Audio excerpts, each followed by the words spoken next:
Баршаңызға сәлем. Бүгін осындай баклажаннан тіске басар дайындаймыз. Видеоны соңына дейін қарап, менімен бірге жасаңыздар.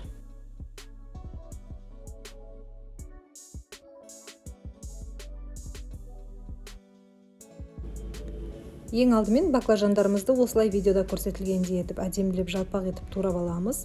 Турап алған баклажандарды салқын тұзды суға салып 10 минутқа қоя тұрамыз.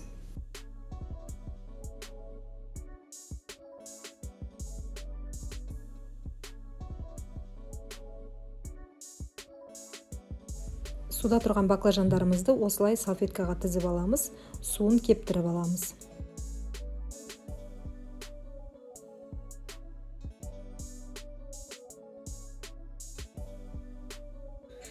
Баклажандарымыздың суы кепкенше біз начинкасын жасауға кірісеміз. Начинка үшін мен қияр, помидор, қызыл бұрыш қолдандым. Бұрыштарды осылай жіңішке етіп турап аламыз. Помидорларды да осылай тураймыз және қиярды да соломка етіп тураймыз.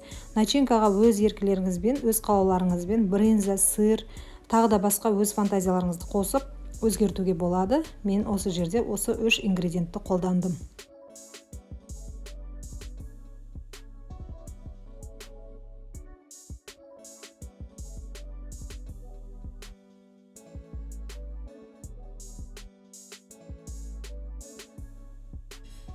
Енді біз баклажандарымызға жағатын соусты дайындаймыз. Чесночный соус, яғни бір чесноктың басын, зубчик чеснока.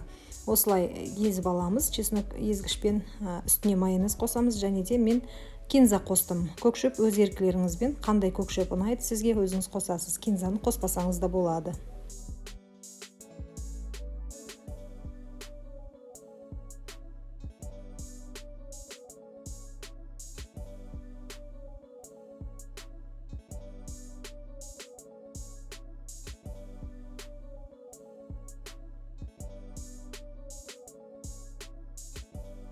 Енді біз баклажандарымызды қуыратын кляр дайындаймыз. Кляр үшін мен 2 жұмыртқаны қолдандым. Және де бірінші баклажанды ұнға аунатамыз, одан кейін жұмыртқаға саламыз және панировочный сухариге аунатып алып, ыстық қызып тұрған майда қуырып аламыз. Қуыру уақыты 3-4 минут. Қатты қарайып кетпеу керек. Қызғылт әдемі түс болғанда майдан ала береміз. Сондай-ақ достар, менің басқа да тәттілерімді көру үшін каналыма жазылып, лайк басып, қоңырау белгісін басуды ұмытпаңыздар. Мен сіздерді каналымда күтемін.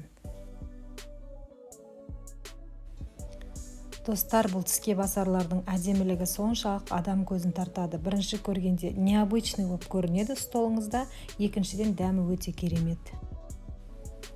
Қонақтарыңызға қойған кезде жанына сырные шарики жасасаңыздар болады. Рецебі менің каналымда бар. Тауық салып қойсаңыздар да болады. Тауықтың да рецебі менде бар. Ол рецептерді жоғарыдағы подсказка арқылы таба аласыздар. Баклажандарымыз осылай дайын болды. Дайын болған баклажандарға бірінші соусымызды жағамыз. Оның үстіне салат жапырағын қоямыз әдемілік үшін. Сосын бағанағы тураған помидор, қияр, перецтерді салып, салмасын салып, рулет етіп орап шығамыз.